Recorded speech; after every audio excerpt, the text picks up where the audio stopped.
Boa noite a todos que estão aqui conosco, né? Graças ao bom Pai, vamos iniciar mais um ano, mais uma noite de estudo, embora distante, mas virtualmente presente, né? Eu, de antemão, eu já quero, assim, agradecer muito o seu Toninho, porque, não sei se ele lembra, mas todo ano ele inicia os estudos para nós, e para nós é uma alegria muito grande ter o senhor aqui conosco, seu Eu Toninho. que Seja agradeço. muito bem-vindo, tá? Para iniciar, então, o nosso estudo da noite, a nossa amiga Tércia vai fazer a leitura do capítulo 11º, né? Amai o próximo como a si mesmo, o maior mandamento. O maior mandamento: fazermos aos outros o que queiramos que os outros nos façam. Parábola dos credores e dos devedores. Os fariseus, tendo sabido que ele tapara a boca aos saduceus, reuniram-se a um deles, que era doutor da lei, para o tentar. Propôs-lhe esta questão: Mestre, qual o mandamento maior da lei? Jesus respondeu: Amarás o Senhor teu Deus de todo o teu coração, de toda a tua alma e de todo o teu espírito. Este é o maior e o primeiro mandamento. E aqui tendes o segundo, semelhante a esse: amarás o teu próximo como a ti mesmo. Toda a lei e os profetas se acham contidos nesses dois mandamentos. Mateus, capítulo 22, versículo 34 a 40. Fazei aos homens tudo o que queirais que eles vos façam, pois é nisto que consistem a lei e os profetas. Mateus, capítulo 7, versículo 12. Tratai todos os homens como querereis que eles vos tratassem. Lucas, capítulo 6, versículo 31. O reino dos céus é comparável a um rei que quis tomar conta aos seus servidores. Tendo começado a fazê-lo, apresentaram-lhe um que lhe devia 10.000 talentos. Mas, como não tinha meios de os pagar, mandou seu senhor que o vendessem a ele, sua mulher, seus filhos e tudo que lhe pertencesse, para pagamento da dívida. O servidor, lançando-se-lhe aos pés, o conjurava, dizendo: Senhor, tenha um pouco de paciência e eu te pagarei tudo. Então, o Senhor, tocado de compaixão, deixou-o ir e lhe perdoou a dívida. Esse servidor, porém, ao sair, encontrando um dos seus companheiros que lhe devia 100 dinheiros, o segurou pela goela e quase a estrangulá-lo dizia: Paga o que me deves. O companheiro, lançando-se-lhe aos pés, o conjurava, dizendo: Tenha um pouco de paciência e eu te pagarei tudo. Mas o outro não quis escutá-lo. Foi-se e o mandou prender, para tê-lo preso até pagar o que lhe devia. Os outros servidores, seus companheiros, vendo o que se passava, foram extremamente aflitos e informaram ao Senhor de tudo o que acontecera. Então o Senhor, tendo mandado vir à sua presença, aquele servidor lhe disse: Mau servo, eu te havia perdoado tudo o que me devias. Por que me pediste? Não estava desde então no dever de também ter piedade do teu companheiro como eu tivera de ti? E o Senhor, tomado de cólera, o entregou aos verdugos para que o tivessem até que ele pagasse tudo o que devia. E assim, só um minutinho, celular. E assim que meu Pai, que está no céu, vos trará, se não perdoardes do fundo do coração as faltas que vossos irmãos houverem cometido contra cada um de vós. Mateus, capítulo 18, versículo 23 a 35. amar o próximo como a si mesmo, fazer pelos outros o que queríamos que os outros fizessem por nós, é a expressão mais completa da caridade, porque resume todos os deveres do homem para com o próximo.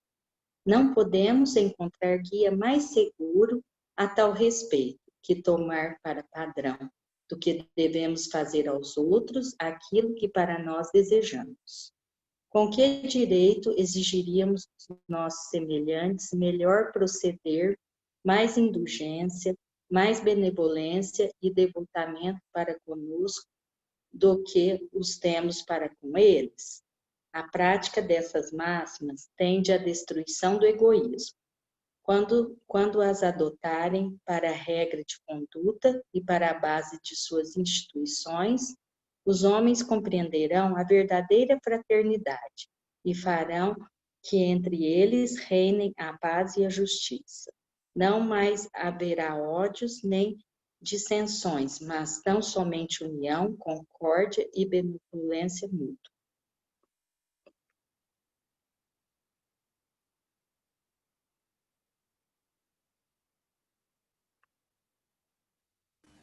Obrigada, Terça. Pérez, pode fazer a oração inicial. Senhor Jesus, a espiritualidade amiga, nosso Pai, que possa nos iluminar nessa segunda-feira, que todo o aprendizado no dia de hoje, todas as intenções, os pedidos, que a espiritualidade possa amparar e olhar por cada um, e que ilumine toda a nossa semana, que muita luz derrame sobre o nosso amigo, que irá palestrar, que irá ministrar e trazer mais conhecimento sobre a doutrina para nós, que ilumine e ampare a todos nessa noite de estudos. Que assim seja.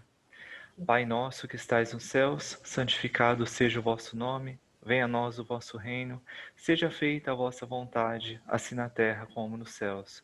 O pão nosso de cada dia nos dai hoje, perdoai as nossas ofensas, assim como nós perdoamos a quem nos tem ofendido. E não vos deixeis cair em tentação, mas livrai-nos do mal. Que assim seja. Obrigada, Pérez. Então, como eu havia dito no início, né, para os nossos amigos que chegaram um pouquinho depois, uma boa noite. Hoje está aqui conosco, né, o seu Antônio Betarello, né, o seu Toninho. Ele e a sua querida esposa Maria Helena, uma amiga muito querida de todas nós, né? Então, seu Toninho, esse trabalhador lá da Casa de Sopa, Alberto Ferrante, ele vai falar um assunto muito importante para nós, que é amar o próximo, né? Que muitas vezes a gente tem objeto de desejo, né? De posse. E o seu Toninho vai nos falar um pouquinho sobre esse tema. Fica à vontade, seu Toninho. Os amigos espirituais, o amparo. Boa noite a todos. Que a paz de nosso Senhor Jesus Cristo esteja em cada coração. É com muita alegria, feliz mesmo, que eu retorno a essa casa espírita, pela qual eu tenho muito carinho, muito amor e muita dívida, porque quando nós nos iniciamos na doutrina espírita, nós frequentávamos o Centro Espírita Esperança e Fé, a Nova Era. E é com muita alegria que nós, hoje, estamos aqui iniciando o ano novo, iniciando 2021, procurando estudar juntos o Evangelho de Jesus, porque em momentos difíceis da nossa vida, momentos difíceis da humanidade, todas as épocas que dificuldades enormes, obstáculos apareciam à humanidade, o Evangelho é a salvação. E nós nunca precisamos tanto do Evangelho de Jesus como nos dias atuais. Nós estamos passando aí por momentos de muita dificuldade com essa pandemia, mas não podemos nos esquecer que Jesus é o governador do planeta, é nas mãos dele que nós devemos colocar as nossas vidas, porque somente Jesus sabe o que é melhor para cada um de nós. Vinícius, no livro Nas Pegadas do Mestre, ele inicia comentando a respeito da origem do cristianismo e nos diz que Deus, certo dia, observando o planeta Terra, notou que as coisas não estavam bem, que os homens não estavam se entendendo, que havia muita dissensão, havia muita desigualdade. E Deus, então, chamou seu filho amado, ele lhe disse assim: Jesus, eu quero que vás à terra ensinar aos homens que todos os sentimentos inferiores que trazem dentro de si sejam substituídos pela minha lei. A minha lei é o amor, a lei do amor. Eu quero que vás à terra ensinar aos homens, mesmo que para isso você tenha que sofrer muitos sacrifícios. Talvez te custe a sua própria vida. E Jesus, filho amado, obediente, no momento adequado, no momento de paz, no momento de luz, nasceu em humilde estrebaria e, a partir de então, mudou o rumo da história, antes e depois do Cristo. Jesus, criança, Jesus, adolescente, Jesus, jovem, Jesus, adulto. E ele inicia, então, a sua tarefa de ensinar aos homens o amor de Deus, trazendo uma conceituação nova da divindade. Um Deus que era extremamente amor, puramente amor. E ele pregava nas praças públicas, na praia, nas igrejas, onde quer que estivesse o povo, ali estava Jesus, pregando a mensagem do Pai, pregando a boa nova. Ali estava Jesus dizendo: homens e mulheres da terra, vós sois todos irmãos, filhos do mesmo Pai. Por que tanta diferença? Por que os poderosos, cada vez mais gananciosos, pisando em seus servidores? Por que os ricos maltratando e malbaratando os necessitados? Os sãos desprezando os enfermos? Deus é espírito, e é em espírito e verdade que ele quer ser adorado. Deus está à procura daqueles que querem adorá-lo em espírito e em verdade. Somos todos filhos do mesmo Pai. Eliminados sejam dos nossos corações o orgulho, o egoísmo, a vaidade, a maledicência, a luxúria. Todos esses sentimentos que causam doenças, enfermidades e são a causa de todos os obstáculos à felicidade de cada um. Amemo-nos uns aos outros como o Pai Celestial nos ama. E Jesus ia, ao mesmo tempo que pregava, que ensinava aos homens que são todos irmãos, que devem se amar uns aos outros, ele ia curando os enfermos do corpo, os enfermos da alma. E isso, quando Jesus pronunciava a palavra amor, ele ia criando adversários. Ele ia criando entre os poderosos da época,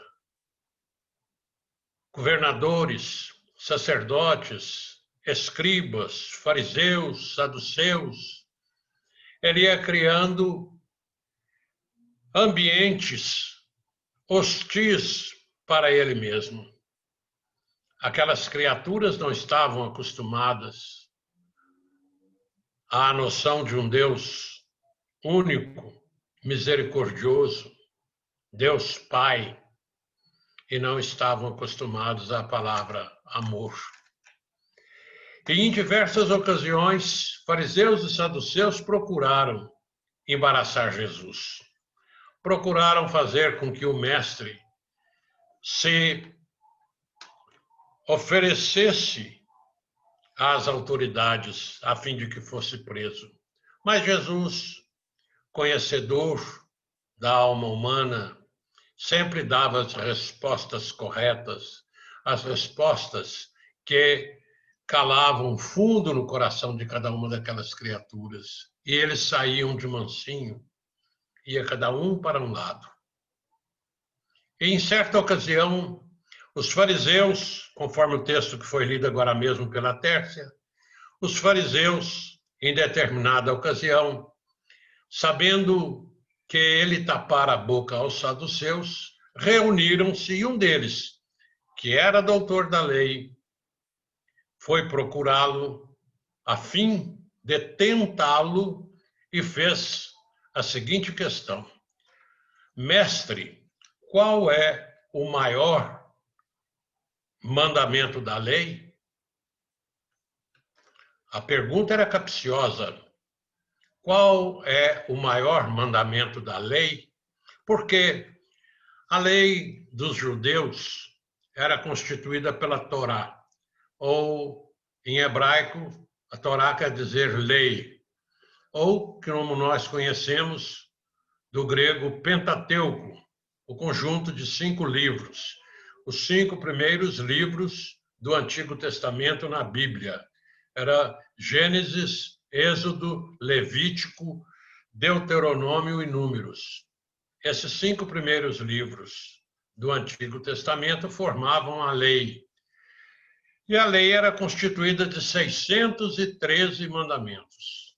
Vejam quantidade de mandamentos que Jesus deveria escolher qual era o maior. 613. 2 de origem divina, que seriam: eu sou o Senhor teu Deus, e o outro: não terás diante de ti outro Deus senão a mim. E 611 desses mandamentos eram de origem mosaica. Ora, Jesus, sabendo que ali estava uma pegadinha, ele virou-se para o doutor da lei. O doutor da lei era uma autoridade, era o homem encarregado da exegese, da interpretação das leis, da forma como essas leis deveriam ser aplicadas. Então, era um homem de alto conhecimento. Jesus, olhando para o doutor da lei, ele responde: amarás o Senhor teu Deus de todo o teu coração, de toda a tua alma, de todo o teu espírito. Este, o primeiro e o maior de todos os mandamentos. Aí, Jesus já nos deixava para a posteridade um ensinamento extraordinário. Respondeu ao doutor da lei conforme a interpretação que seria dos próprios judeus. Amarás o Senhor teu Deus de todo o teu coração, de toda a tua alma, de todo o teu espírito. Ele apresentava aí, então, um amor diferente, que hoje, graças aos postulados doutrinários, graças ao conhecimento que a gente já adquiriu da doutrina dos espíritos, nós podemos entender o que é esse amor a Deus de toda a tua alma, de todo o teu coração, de todo o teu espírito. No Evangelho segundo o Espiritismo, no prefácio, termina assim o Espírito de Verdade. Nem todo aquilo que diz Senhor, Senhor entrará no reino dos céus. Entrará no reino dos céus aquele que fizer a vontade do Pai que está nos céus. Então, amar a Deus é fazer a vontade do Pai que está nos céus. E fazer a vontade do Pai que está nos céus é exatamente cumprir o objetivo da tarefa de Jesus quando ele foi enviado por Deus para vir ao planeta nos ensinar a sua lei. É nós cumprirmos as nossas responsabilidades, as nossas obrigações com todo carinho, com todo amor, nós realizarmos tudo visando o bem do próximo, é cumprir realmente a lei de Deus. É nós nos esforçarmos para amar a Deus em espírito e em verdade, conforme Jesus ensinou à mulher samaritana lá no poço de Jacó. Deus é espírito e deve ser adorado, amado em espírito e em verdade. Quer dizer, em espírito como a criatura que nós devemos todo o nosso amor, todo o nosso carinho, amar com toda a nossa força, é amar da nossa alma, do nosso entendimento. Nós depositarmos toda a nossa fé, tudo aquilo que é da nossa vida, nós colocarmos na nossa confiança no nosso Pai Celestial. E em verdade significa que nós devemos amar a Deus constantemente, em todos os instantes da nossa vida. Não é amar a Deus quando nós estamos no centro espírita, quando nós estamos num templo religioso, quando nós estamos participando de uma palestra. É amar a Deus, em verdade, é em todos os instantes da nossa vida. Nós levarmos a nossa vida pautada dentro dos princípios da lei de Deus. Resumida por Allan Kardec na parte 3ª do Livro dos Espíritos, na lei de justiça, de amor e de caridade. A única lei, a lei divina, é aquela suficiente e capaz de nos levar à felicidade que nós sempre almejamos. Somente através do cumprimento da lei de Deus, nós um dia seremos felizes. Na felicidade conforme comporta o planeta Terra, planeta de expiações e provas. Então, quando Jesus respondeu ao doutor da lei, amarás o Senhor teu Deus de todo o teu coração, era no sentido de que tudo da lei fosse observada tendo em vista o amor a tudo que existe no universo. E ele ainda, olhando o doutor da lei, responde: e eis o segundo, semelhante ao primeiro: amarás o teu próximo como a ti mesmo. Aí estão toda a lei e os profetas. Ele resumiu toda aquela legislação lá da Torá e de todos os profetas, quer dizer, todo o Antigo Testamento, desde o profeta Isaías até o Zacarias, que fecha o Antigo Testamento. Jesus, então, ele resume tudo em 2 mandamentos: amar a Deus sobre todas as coisas e amar ao próximo como a si mesmo. Aí estão a lei e os profetas. E nós ainda vemos que nos ensinou mais, nos ensinou que nós devemos fazer aos outros tudo aquilo que nós queremos que eles nos façam. E que nós devemos tratar todos os homens como quereríamos que eles nos tratassem. O amor ao próximo é exatamente isso. É o respeito que nós devemos ter para com o nosso semelhante, nós desejarmos ao nosso semelhante, ao nosso próximo, tudo aquilo que nós gostaríamos de receber por nossa parte. E Allan Kardec nos dá um exemplo de como isso deve ser feito com a parábola dos credores e devedores, dizendo que o reino de Deus é semelhante a um rei que resolveu tomar conta aos seus servos e que, tendo sido apresentado um deles, que lhe devia 10.000 talentos, uma dívida enorme, uma dívida muito grande, uma dívida praticamente que não tinha como pagar. Ele, então, efetuou a cobrança e o servo devedor disse-lhe que não tinha como pagar. Então, ele falou, então vou te mandar prender, você, a sua mulher, os seus filhos, para que fique preso até pagamento da dívida, pagamento total da dívida. Mas ele chorou, implorou, pediu, ajoelhou, e o rei apiedou-se dele, tocado no seu coração, verificando que devia usar de misericórdia com aquela criatura, perdoou-lhe toda a dívida e mandou seguir a vida, mandou seguir em frente. Para nós termos uma ideia do volume da dívida que esse cidadão tinha para com o rei, ele devia 10.000 talentos.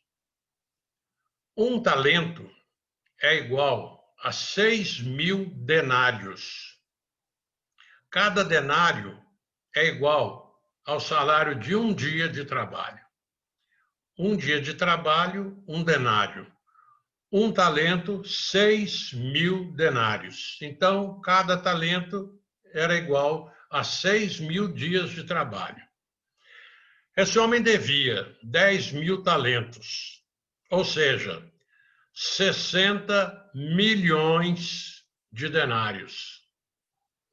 Se nós dividirmos 60 milhões de denários por 365 dias no ano, esse homem devia 175 mil e uns quebrados de anos de trabalho.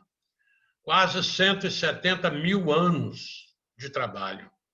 Não teria como pagar. E essa dívida, segundo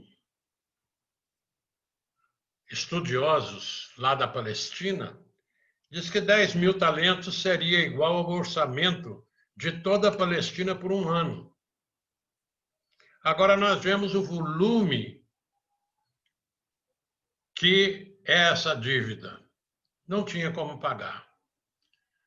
Mas esse cidadão que foi perdoado pelo rei em toda essa dívida, ele logo que ele saiu dali, ele foi em busca de um seu devedor, um conservo devedor. Grudou-lhe na goela, diz o texto, e quase a enforcá-lo, pediu que fosse paga a sua dívida, na quantia irrisória de 100 denários.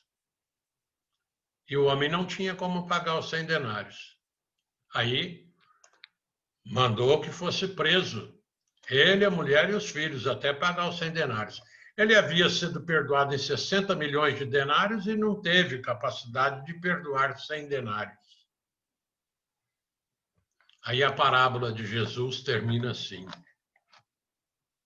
Os que viram aquela cena correram lá no rei, contaram o que estava acontecendo.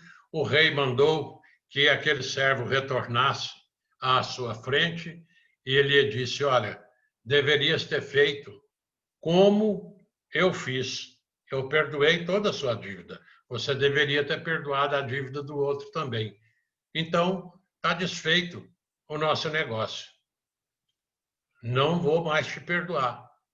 E mandou prendê-lo até que pagasse a dívida. E Jesus termina dizendo que a dívida, assim procederá Deus com aqueles que não tiverem misericórdia dos outros. Aquele que não for misericordioso também não receberá misericórdia. Nós vemos aí um dos exemplos dados por Allan Kardec, quando ele diz que fazer aos outros o que nós gostaríamos que os outros nos fizessem é a expressão mais completa da caridade. E Allan Kardec diz que o dia que todas as instituições humanas pautarem por essa divisa do amarmos uns aos outros como Deus nos ama, que nós devemos tratar os outros como nós gostaríamos de ser tratados, a Terra se transformará, porque existirá amor entre as criaturas. Mas para isso, nós precisamos realizar dentro de nós uma transformação muito grande. Nós precisamos eliminar do nosso coração tudo o que é de sentimento inferior. Todos esses sentimentos que nos impedem o crescimento moral, o crescimento espiritual. Que nós possamos, então, lutar interiormente, cada um de nós, para fazer com que a nossa luz brilhe. E a luz que Jesus falou, brilhe a vossa luz, é o amor. É o amor que está como uma pedra bruta dentro de cada um de nós. E quanto mais nós fazemos esse amor crescer, quanto mais nós damos, mais ele cresce dentro de nós. E André Luiz dizia assim: quem não sabe repartir o amor, não consegue multiplicar a felicidade. Então, é esse o sentimento que nós temos que fazer crescer dentro de nós para que nós possamos distribuir entre os nossos irmãos. Mas Allan Kardec ainda coloca mais uma mensagem de Jesus, do Dai a César o que é de César, nesse capítulo do amai o vosso próximo como a si mesmo. E muita gente se pergunta por que Allan Kardec colocou esse texto nesse capítulo. A resposta, o próprio Kardec é que nos dá, porque dentro desse ensinamento de Jesus, existe um ensinamento maior, existe um ensinamento que faz com que nós saiamos do nosso individualismo para nós observarmos aquilo que é da coletividade.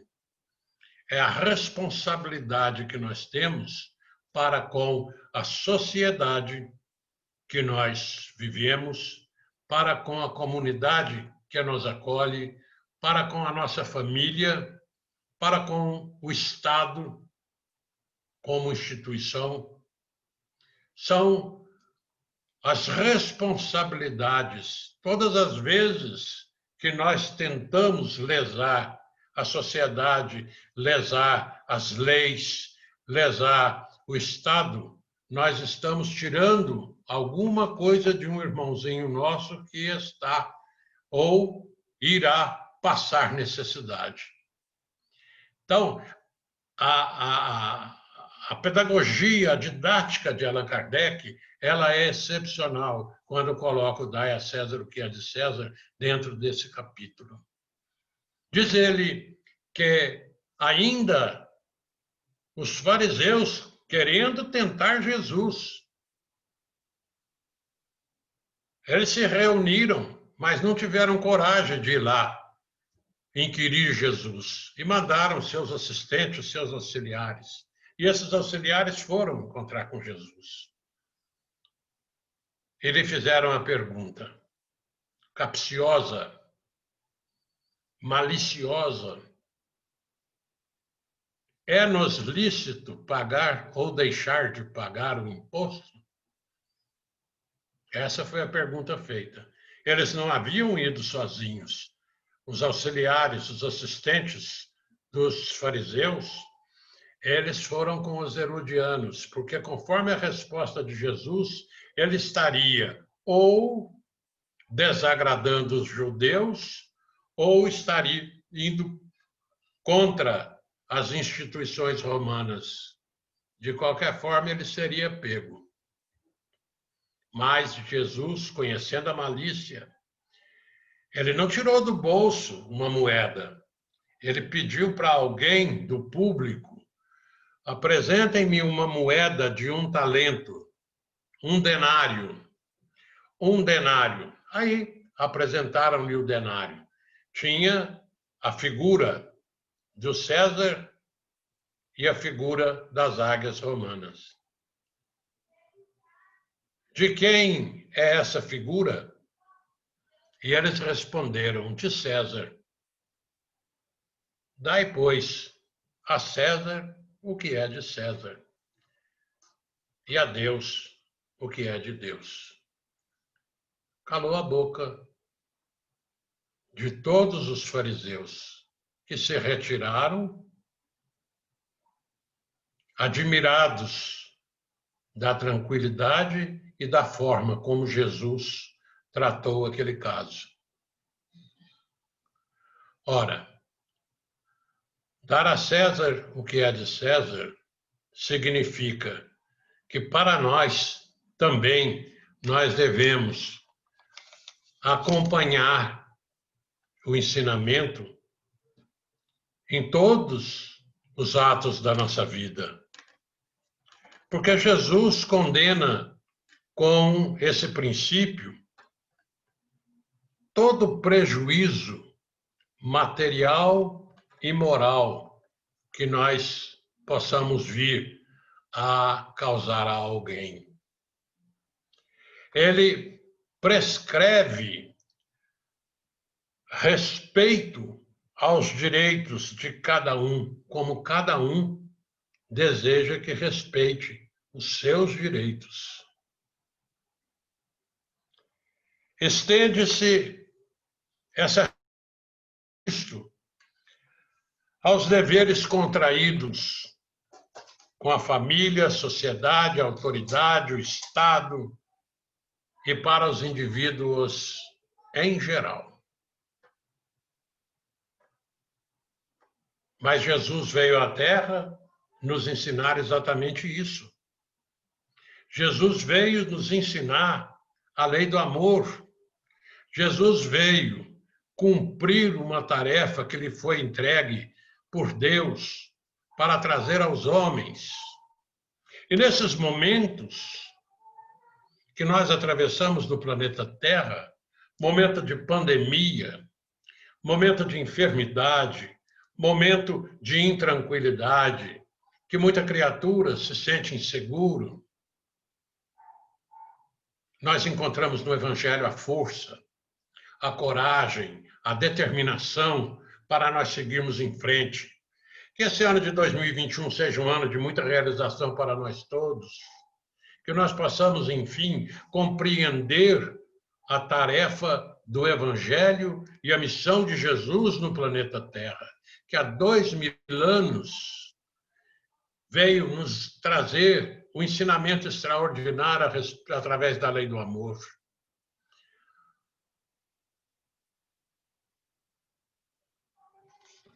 No Evangelho segundo o Espiritismo, quando fala do Cristo Consolador, nós temos uma mensagem maravilhosa que a Maria Helena lê demais e nos traz muita paz e muita serenidade.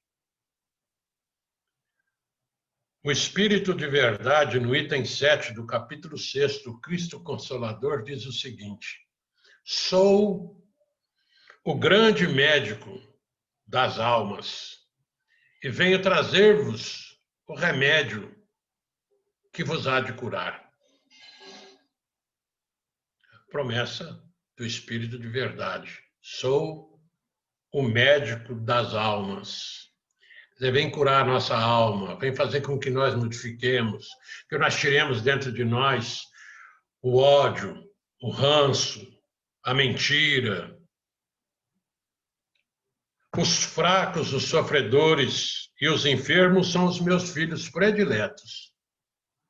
Venho salvá-los. Vinde, pois, a mim, vós que sofreis e vos achais oprimidos, e sereis aliviados e consolados. Não busqueis alhures a força e a consolação, pois que o mundo é impotente para dá-las. Deus dirige um supremo apelo aos vossos corações por meio do Espiritismo. Aqui o Espírito de Verdade nos diz: Deus dirige um supremo, é o último apelo, através do Espiritismo.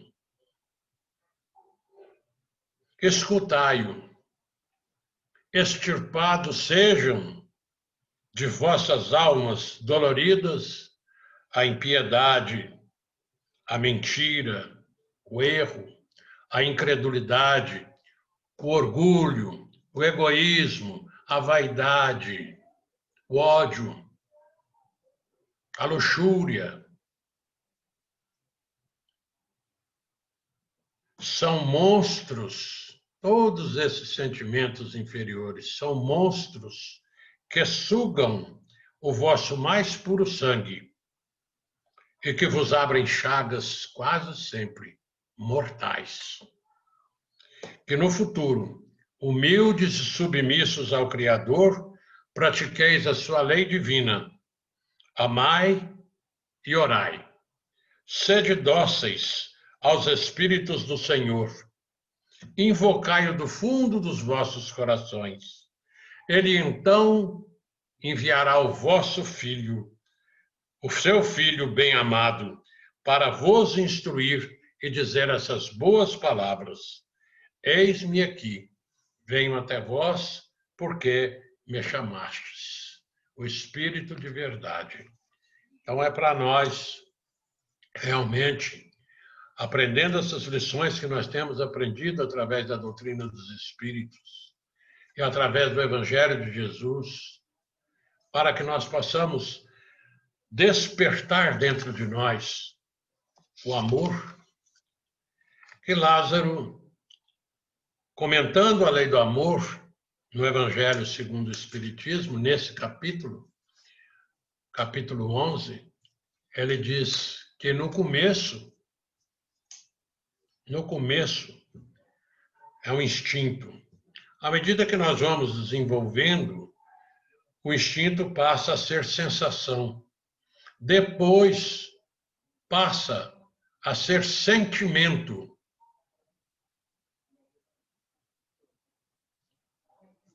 E o amor é o ponto sublime do sentimento. É esse o amor que nós devemos ter uns para com os outros. É esse o amor que nós devemos lutar, que nós devemos lutar conosco mesmo para fazer com que isso cresça dentro de nós e, através do exemplo de cada um, esse amor possa frutificar e espalhar pelas nossas famílias, pela nossa comunidade, pela nossa sociedade espírita, a fim de que um dia alcance a humanidade inteira. Esse é o objetivo de Jesus ter vindo à Terra.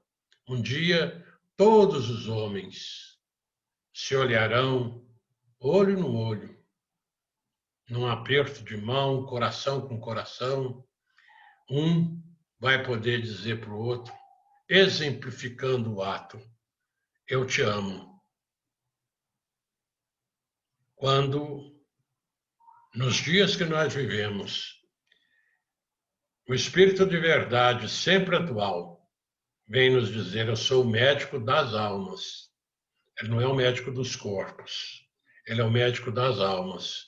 Nós vamos curar a nossa alma e automaticamente nós estaremos curando o nosso corpo. O nosso espírito enfermo precisa ser curado.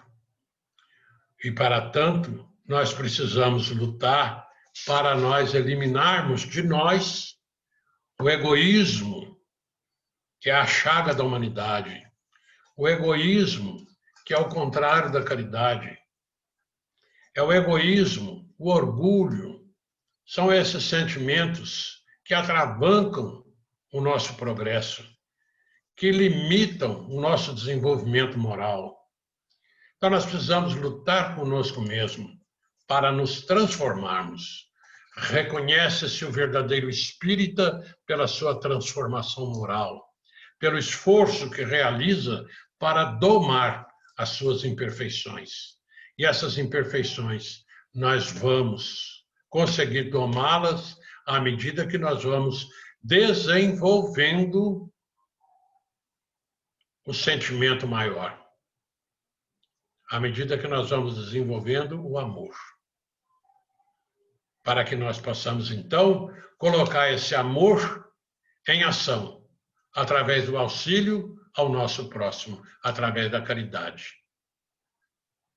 Na questão 866 do Livro dos Espíritos. Qual o verdadeiro sentido da palavra caridade, segundo a entendia Jesus? Aí nós temos tudo na resposta que os Espíritos deram. Benevolência para com todos. Tolerância para com as imperfeições dos outros. E perdão das ofensas. Se nós realizarmos isso, nós estaremos cumprindo com a resposta dada por Jesus lá ao doutor da lei.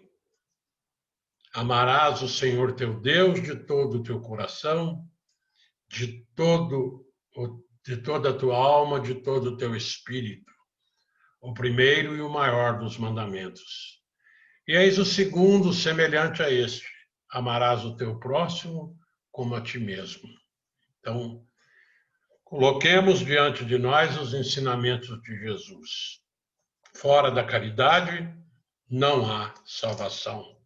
E nós terminamos com um poema de Meimei. Temos o que damos. Podes guardar o pão em tua casa para muitos dias. Embora o excesso de alimento em tua casa represente a ausência do necessário entre os teus próprios vizinhos. Todavia, sempre que possível, distribua as migalhas do alimento àqueles que olham debalde o fogão sem lume. Podes ter os armários abarrotados de roupa inútil, embora sabendo que concorres com as traças à posse do pano que é devido àqueles que andam em andrajos. Porém, sempre que possas, distribua a migalha de agasalho àquele que sente frio. Podes trazer a bolsa farta de dinheiro, embora isso esteja contribuindo para a sua insegurança.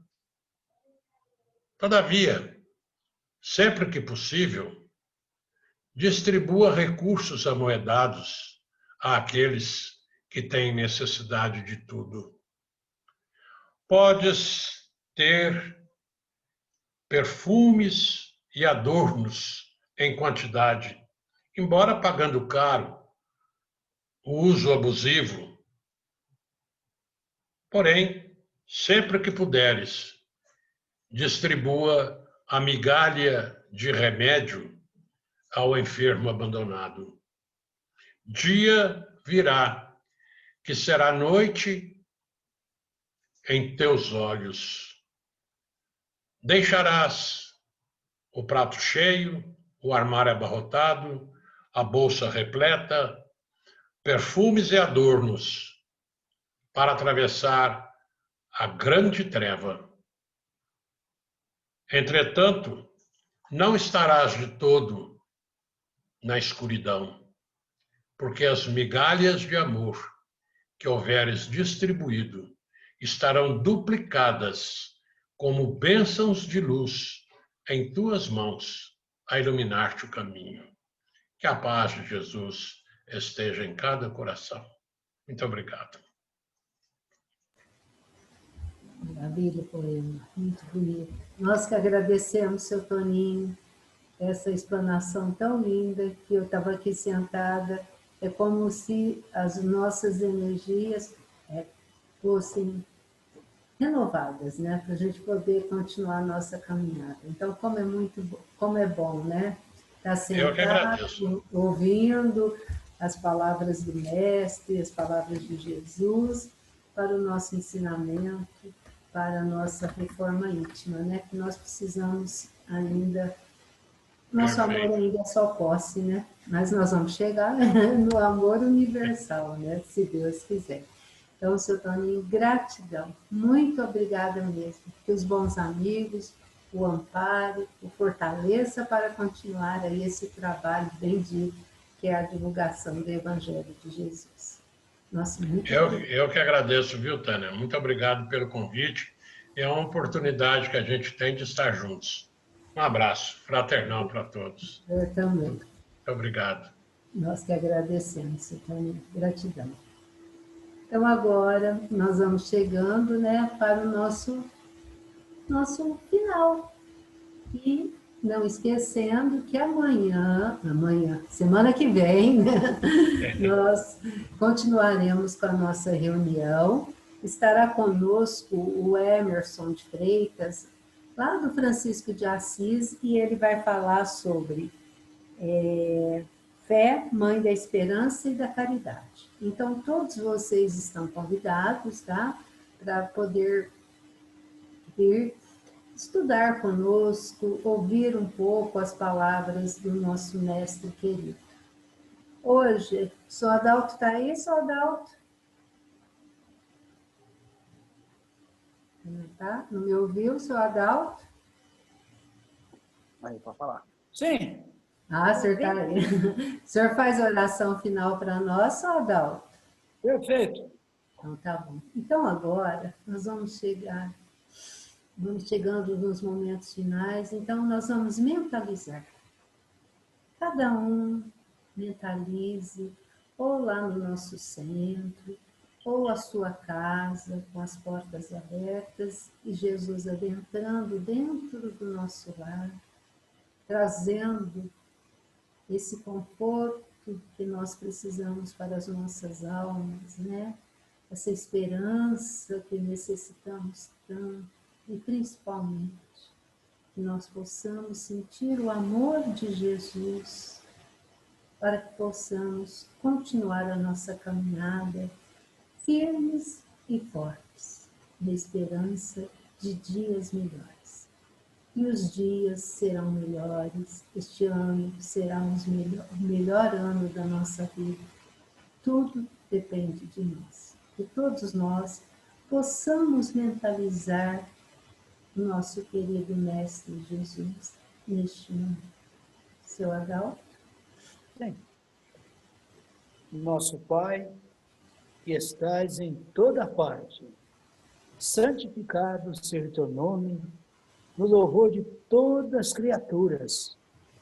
Venha a nós o teu reino de amor, e sabedoria. Seja feita a tua vontade acima dos nossos desejos, tanto na terra quanto nos círculos espirituais. O pão nosso do corpo e da mente, dai-nos hoje. Perdoa nossas dívidas, ensinando-nos a perdoar os nossos devedores, com esquecimento de todo mal. Não permitas que venhamos a cair sob os golpes da tentação de nossa própria inferioridade. Livrai-nos do mal que ainda reside em nós mesmos, porque só em ti brilha a luz eterna do reino e do poder, da glória e da paz, da justiça e do amor, para sempre. Assim seja. Assim será. Muito obrigada, seu Adalto. Gente, agora está na hora da nossa despedida, né? Quem está aí com a janelinha fechadinha, vamos abrindo, vamos despedindo dos nossos amigos, do seu Toninho, da Maria Helena, né? Então, para que nós possamos, na semana que vem, se Deus quiser, estarmos aqui presentes, né? Minha gratidão a todos vocês. Que o Mestre Jesus ilumine o lar de cada um de vocês nesse momento. Um beijo no coração de todos e que a semana que vem possamos estar todos juntos.